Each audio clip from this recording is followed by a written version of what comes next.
Online transaction કરતા સમયે અજાણ્યા વ્યક્તિ સાથે આર્થિક વ્યવહાર કરતા પહેલા ચેતી જજો, કારણ કે ગુજરાતમાં સાયબર ક્રાઇમનું પ્રમાણ વધી ગયું છે. ગુજરાતમાં અત્યાર સુધી 1400 કરોડ રૂપિયાની ઠગાઈ કરાઈ હોવાનું સામે આવ્યું છે. સાયબર ક્રાઇમે 1400 કરોડમાંથી 326 કરોડ રૂપિયા ફ્રીઝ કરીને 87 કરોડ પરત અપાવ્યા હોવાનો દાવો કર્યો છે.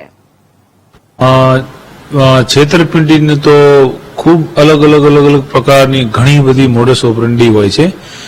એમાં ઇન્વેસ્ટમેન્ટના બહાને હોય, કોઈ ઘર બેઠા જોબના બહાને હોય, મેટ્રિમોનિયલના બહાને હોય, ક્યાંય જોબ વિઝાના બહાને હોય, વિદેશ જવાના બાબતમાં હોય, પાસપોર્ટના બહાને હોય, કોઈ લિંક મોકલે, કોઈ packaging fraud, customer care fraud, OLX ઉપર ખરીદી અથવા વેચવા બાબતમાં બહુ બધી મોડસ ઓપરન્ડી હોય છે કે જે અને દરેક વખતે મોડસ ઓપરન્ડી બદલાતી રહેતી હોય છે.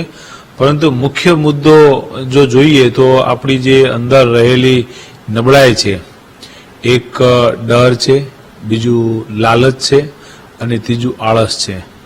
આ ત્રણ આપણી અંદરની જે વૃત્તિઓ રહેલી છે એ વૃત્તિઓનો આ લોકો લાભ લઈ અને છેતરપિંડી કરતા હોય છે.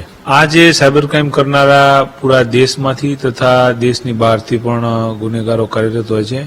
એમાં ઝારખંડ, પશ્ચિમ બંગાળ, રાજસ્થાન, દિલ્હી, યુપી અને અમુક સાઉથના અમુક સ્ટેટમાંથી પણ આવા ક્રાઇમ થતા હોય છે. અને અત્યારે હાલમાં દુબઈથી પણ આપણે ક્રાઇમ થાય, ત્યાં લોકોના પૈસા જાય છે. દુબઈની ગેંગો પણ એક્ટિવ છે.